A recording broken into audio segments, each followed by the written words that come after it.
አሰላሙ አሌይኩም ወረህመቱላሂ ወበረካቱሁ ውድና የተወደዳችሁ እህት ወንድሞቼ እንደምን አላችሁልኝ? እኔ አልሐምዱሊላህ በጣም ሰላም ነኝ። በያላችሁበት ሰላማችሁ ብዝት ይበልልኝ። ዛሬም እንግዲህ እንደተለመደው አሪፍ ትምህርቶችን ይዤላችሁ ብቅ ብያለሁ። እስከ መጨረሻው እንደምትከታተሉኝ አልጠራጠርም ማለት ነው። የማታውቁኝ ካላችሁ ሰይድ ወርቁ እባላለሁ። ቻናሌን ከወደዳችሁት ላይክ፣ ሰብስክራይብ፣ ሼር ማድረጋችሁን እንዳትረሱ ማለት ነው። ያው አንዳንድ ጊዜ ስራ ቢዚ እየሆንኩኝ ማለት ነው ቪዲዮ ብዙም አልሰራም። ሴዲ የምን ሆነ ነው የማትሰራው ቪዲዮ እያላችሁ ለጠይቃችሁኝ ከልብ አመሰግናለሁ ማለት ነው። የዛሬው ትምህርት የሚሆነው የአሜባ በሽታ የሚለውን እናያለን።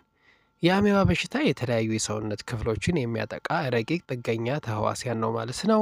አሜባ በዋነኛነት አንጀትን የሚያጠቃና አንጀት ውስጥ የሚኖሩ ሲሆን ከአንጀት ውጭም እንደ ጉበት ያሉ አካላትን ያጠቃል። አብዛኛው ሰው የአሜባ አምጪ የሆነው ትል ማለት ነው አንጀታቸው ውስጥ የሚገኝባቸው ሰዎች የበሽታውን ምልክት ሳያዩ ይኖራሉ። ነገር ግን ምልክቱ የሚያሳዩም አሉ ይላል።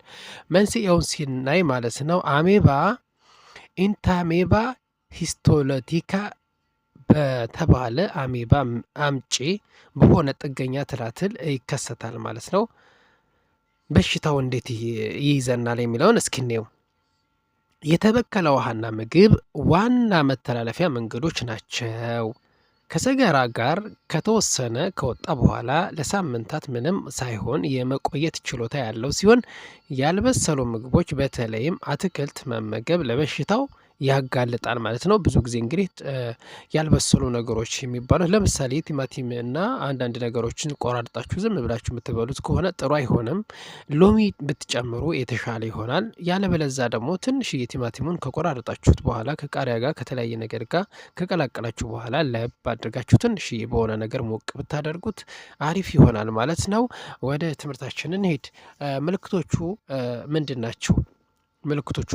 የሆድ ቁርጠት፣ ደም የቀላቀለ ተቅማጥ፣ ድካም፣ ራስ ምታት፣ የሰውነት ፈሳሽ እጥረት፣ ትኩሳትና በአጠቃላይ የጤና ችግር ናቸው።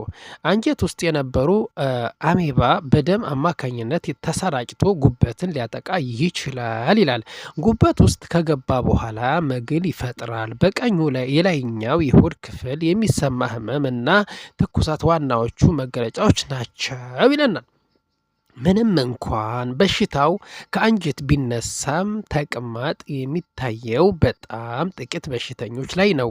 ጉበት ውስጥ የተፈጠረው መግል ወይንም ሳምባም ሊዛመት ይችላል። ለአሜባ የሚሰጡ መድኃኒቶች የሚያድኑት ሲሆን ተጨማሪ መዘዞችን ካመጣ ወይንም ደግሞ መድኃኒቶቹ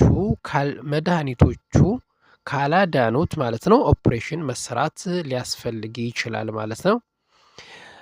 ምርመራ እና ህክምናውን እስኪኔ የአንጀት የአሜባ በሽታ ሰገራ ተወስዶ በሚደረግ የማይክሮስኮፕ ምርመራ ይታወቃል። ከአንጀት ውጭ የሆነ አሜባ ምክንያት የተከሰተ የጉበት መግል ከማከማቸት ደግሞ አልትራሳውንድ ወይንም ሲቲ ስካን በመስራት ማወቅ ይቻላል። የአሜባ በሽታ በምርመራ ከታወቀ በኋላ አሜባውን ከአንጀት እና ከሌሎች የሰውነት ክፍል ሙሉ በሙሉ ለማጥፋት የሚረዱ መድኃኒቶችን ይታዘዛሉ ማለት ነው። መከላከያ መንገዶችን እስኪናይ ምግብን በንጽህና ማዘጋጀት፣ የሚጠጣ ውሃን ማፍላት፣ ምግቦችን በተለያየ አትክልት በደንብ አብስሎ መመገብ፣ ንጹህ ውሃ መጠጣት፣ ሽንት ቤት ከተጠቀሙ በኋላ እጅን በሳሙና መታጠብ፣ የህመሙን ምልክቶች ካሉ ቶሎ ወደ ሕክምና ቦታ መሄድ፣ መመርመር እና የታዘዙለትን መድኃኒቶች በአግባቡ መጠቀም ያስፈልጋል ማለት ነው። እንግዲህ ይህን ተግባራዊ ካደረጋችሁት ነጻ ትሆናላችሁ ማለት ነው።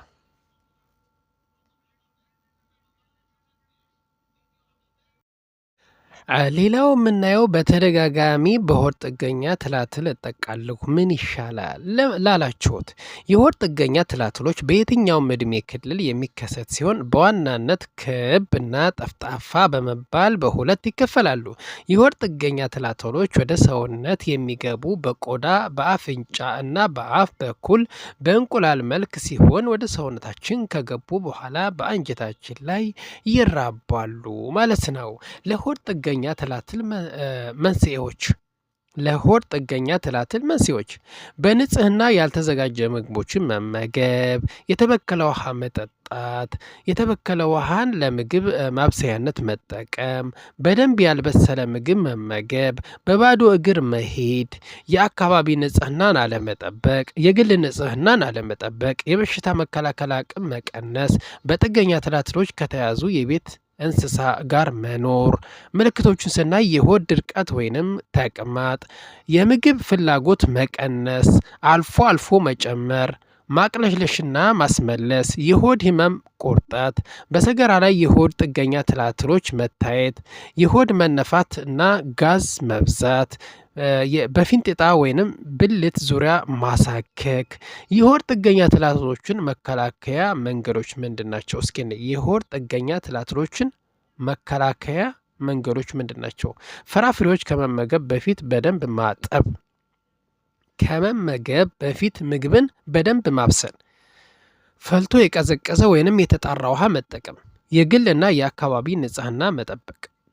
ከመመገብ በፊት ምግብ በሚያበስሉበት ወቅትና ከመጸዳጃ ቤት መልስ እጅን በውሃና በሳሙና መታጠብ፣ እንዲሁም የቤት እንስሳዎች ከእነሱ በኋላ የቤት እንስሳዎችን ማለት ነው ከነኩ በኋላ እጅን በደንብ መታጠብ፣ በባዶ እግር አለመሄድና የንጽህናው በተጠበቀ በታከመ ገንዳ ውስጥ መዋኘት። ሕክምና ለሆድ ጥገኛ ትላትሎች መኖራቸው በሰገራ ምርመራ ከተረጋገጠ በኋላ ለተገኘው ትላትል አይነት መድኃኒት እንዲወስዱ ይደረጋል። የሆድ ጥገኛ ትላትል በአግባቡ ካልታከመ እና አመጋገብ ካልተስተካከለ ከፍተኛ የአንጀት ጉዳት ያስከትላል።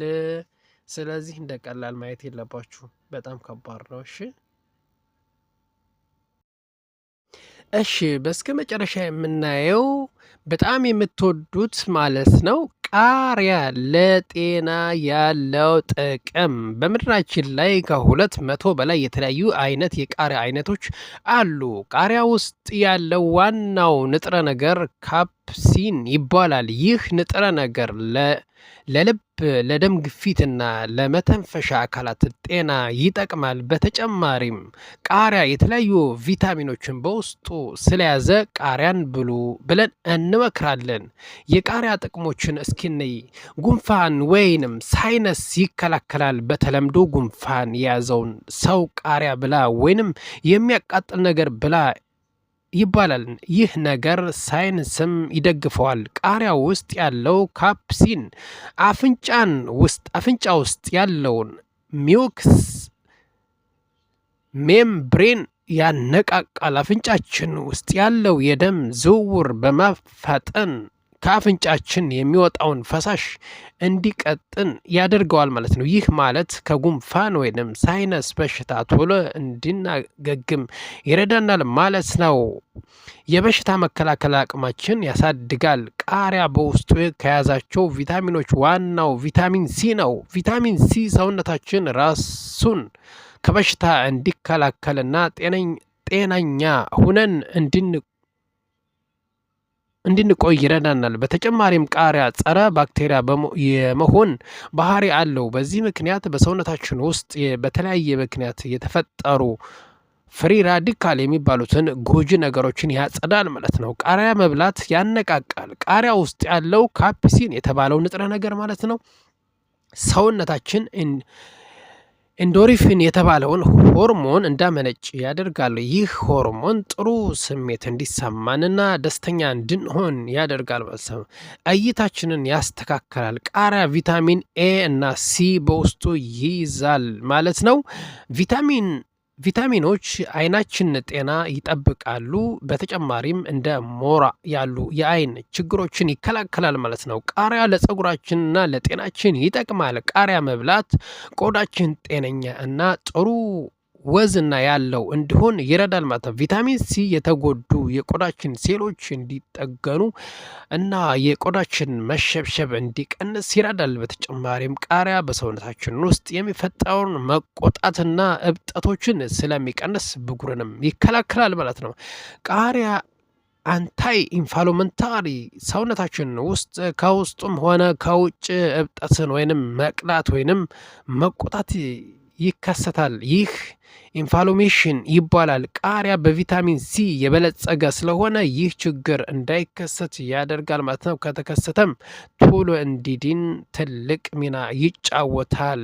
ቁስል ቶሎ ያሽላል ማለት ነው። ቃሪያ ውስጥ ያለው ቪታሚን ሲ በቆዳችን ላይ የሚፈጠሩ ቁስሎችን ቶሎ እንዲድኑ ያደርጋል። ቪታሚን ሲ ቆዳችን የሚሰራበትን ኮላጅ ቶሎ እንዲመረት ያደርጋል። ስለዚህም ቁስሉ ቶሎና ጠባሳው ሳይበዛ እንዲድን ይረዳዋል ማለት ነው።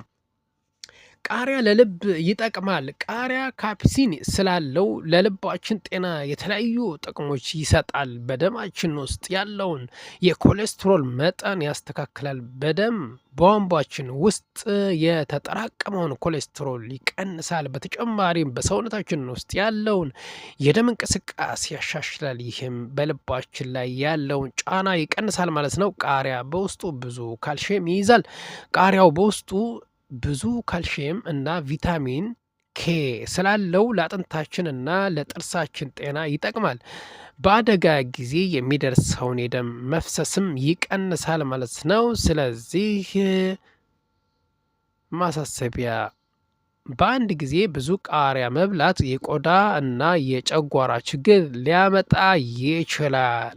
ቃሪያ በአንዳንድ ሰዎች ላይ የሆድ ቁርጠትና ተቅማጥ ሊያስከትል ስለሚችል ጥንቃቄ ማድረግ ያስፈልጋል ማለት ነው። ውድና የተወደዳችሁት ወንድሞቼ እስከ መጨረሻው ስለተከታተላችሁኝ ከልብ አመሰግናለሁ። በሌላ ፕሮግራም እስከምንገናኝ መልካም ቆይታ ይሆንላችሁ። ወሰላሙ አለይኩም ወረህመቱላሂ ወበረካቱ።